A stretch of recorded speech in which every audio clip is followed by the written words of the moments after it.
Hello everyone, here's a video of a shadow box I was recording, but I didn't realize the batteries were dead when I started. So this video begins near the end. I didn't think the original shadow box backing was strong enough, so I cut a piece of plywood and used that instead. Here's a good spot. The tip of the hot glue gun and the glue itself can burn you, so be careful.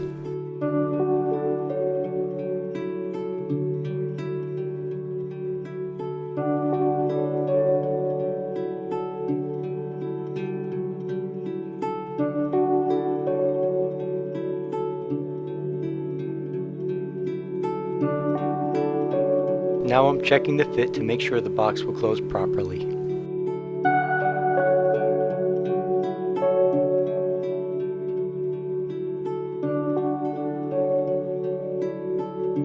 I also added some shells to the inside wall of the box to give it a nice filled look.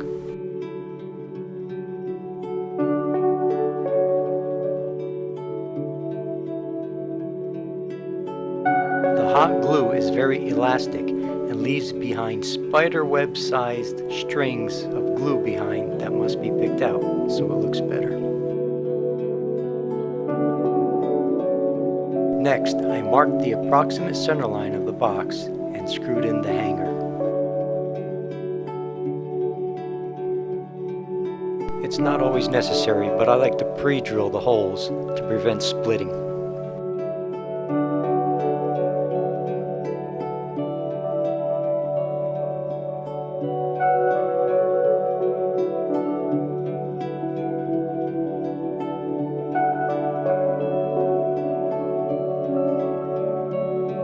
I tested the center line by hanging it on a pair of tweezers.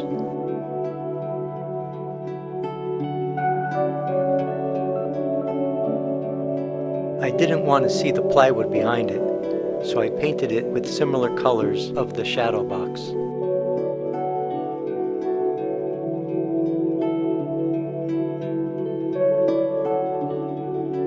And here's my completed Seashell Shadow Box hanging in my bathroom.